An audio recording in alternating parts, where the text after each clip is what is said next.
शीतल जी, जी खानविलकर साहब जब मध्य प्रदेश से दिल्ली पहुंचे थे, जी उसी समय से बहुत सारी अटकलें लगी थी, बहुत सारी बातें की गई थी कि जिस तरह की भूमिका उनकी मध्य प्रदेश में रही थी, खासतौर से व्यापम के मामले में। उसके बाद सुप्रीम कोर्ट में वो क्या करेंगे, और सुप्रीम कोर्ट में 6 साल में उन्होंने जो किया वो हमारे सामने है।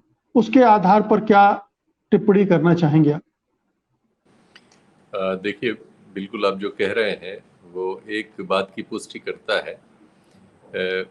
कॉलेजियम सिस्टम पर ये आरोप है, और ये आरोप कई बार कई तरह से कई कॉर्नर से आया है कि इसमें जो लोग जजेस बनते हैं उसमें एक तरह का समझौता होता है।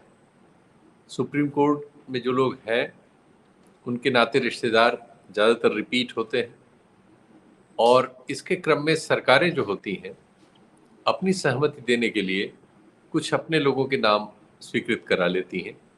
इस तरह से सुप्रीम कोर्ट में हमारे यहाँ जजेस बनते हैं, ये एक धारणा है।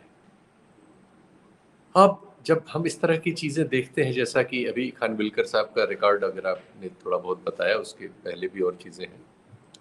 2019 में उन्होंने एक फैसला दिया, ये यूएपीए के मामले में था, और वो फैसला एक ऐसी नज़ीर बन गया है कि जिसकी वजह से आप देख रहे हैं उमर खालिद को जमानत नहीं मिल रही है, जबकि उनका जो केस है जितनी बार डिबेट हुआ है उसमें महीनों से डिबेट चल रही है हाई कोर्ट में। बिल्कुल ये प्रतीत होता है कि वो एक गढ़ा हुआ, बिना किसी सबूत का, बिना किसी ताकत का, जो कुछ कोर्ट में प्रोसीडिंग्स आई हैं उनके आधार पर, उनका जो छपा है उसके आधार पर मैं कह रहा हूँ, लेकिन जमानत मिलना उनको मुश्किल है।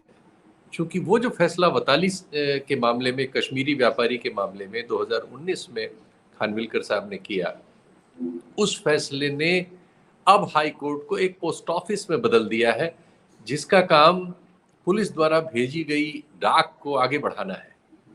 सुप्रीम उसकी कोर्ट। मेरिट डिमेरिट जी। डिसाइड करना और किसी को बेल देना, उसमें हाई कोर्ट ने बेल दी थी उसको, और वही सब आर्गुमेंट दिए थे वताली के पक्ष में कि ये ऐसे ऐसे है, जो केस बनाया फिल्म सी है, कोई तथ्य नहीं है, और जो बातें कही गई हैं वो एक व्यापारी के औसत व्यापार में काम करने से संलग्न है, जो गवाही है वो फिल्म सी है, बहुत सारी झूठी है, बहुत सारे उन्होंने डिटेल उसके थ्रेडबेयर में वो गए थे हाई कोर्ट।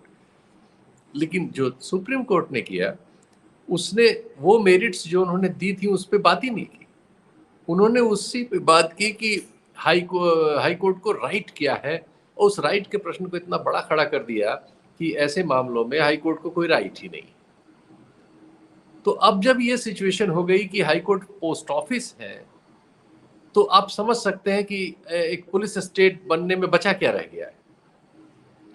और फिर आखिर में तो जो उन्होंने पीएमएलए में कर दिया, अब उसके बाद उसको खुद जुडिशरी में उसी स्तर पर रह चुके लोकुर साहब ने, शाह साहब ने, अन्य 3-4 जजेस ने जो सुप्रीम कोर्ट में या हाई कोर्ट में कुछ स्थिति में रहे हैं, उन्होंने माना है कि ये एक ऐसा जजमेंट है जो लोकतंत्र के लिए बिल्कुल विनाशकारी है, और जो हमारे संविधान के लोगों के लिए मौलिक अधिकार को सिद्ध करने वाले, उनकी रक्षा करने वाले जो स्तंभ हैं, ये उनको एकदम धराशायी करता है। क्योंकि अब ये हो गया है कि प्रोसिक्यूशन को ये प्रूव नहीं करना है कि उसने सामने वाले पे जो आरोप लगाए हैं उसके पक्ष में उसके पास क्या सामग्री है, किस आधार पर वो उस निष्कर्ष पर पहुंचा, बल्कि जिस पर वो आरोप लगा दिए गए हैं, अब उसको ये सिद्ध करना है कि उस पर लगाए गए आरोप झूठ है। ये जी। रिस्पॉन्सिबिलिटी उल्टा खड़ा हो गया है पीएमएलए की वर्तमान परिस्थिति के अनुसार। जिस पर वो लग जाएगा उसमें मतलब पूरी न्याय की प्रणाली उल्टी खड़ी हो गई।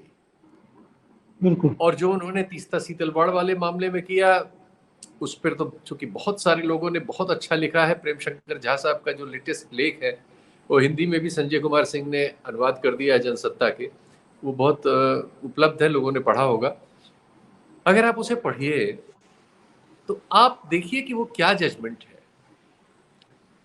आपने एसआईटी बनाई, ठीक है, लेकिन आपने एक एमाइकस क्यूरी रखा, न्याय मित्र, कि जो कोर्ट की मदद करेगा, एसआईटी की जो रिपोर्ट्स आएंगी और जो इंफॉर्मेशन आएंगी उनके बारे में पहले न्याय मित्र अपनी एक राय करके कोर्ट को देगा।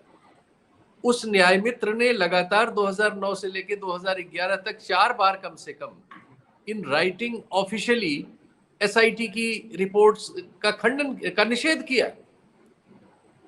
ये तीस्ता सीतल वार्ड ने या जकिया जाफरी ने नहीं किया है। फिर वो मुद्दा जो है कम से कम 6 दर्जन लोगों के मारे जाने का है, 5 दर्जन लोगों के मारे जाने का है। 1-2 की बात नहीं है, 5 दर्जन लोग दिन दहाड़े, एक पूरी कॉलोनी जलाई गई है निर्मम तरीके से, लोग हजारों फोन करते रहे। वहां पर पुलिस का एक बहुत वरिष्ठ अधिकारी मौके पर था, उसे मौके से हटा लिए जाने का आरोप है, और उसके बाद ही वो हिंसा हुई जिसमें इतने सारे लोग मारे गए। बिल्कुल। और आपने क्या फैसला किया है कि वो लोग जो उत्पीड़ित हैं या उत्पीड़ित के साथ खड़े हुए हैं, अब उन लोगों को आज आपने पहले 20 साल लिंगर किया उस मामले को, और उसके बाद आपने उनको जेल भेज दिया जिन्होंने ये मामला उठाया। बिल्कुल। और ऐसा जेल भेज दिया कि सुप्रीम कोर्ट ने जब जेल भेज दिया तो जाहिर है उनके लिए अभी उनकी जमानत नीचे खारिज हुई है, और उनको रेमेडी मिलना क्या आसान है। तो ये जो कुछ किया है उनके करियर ने, वो हमारे देश को एक पुलिस स्टेट में बदल दिया है।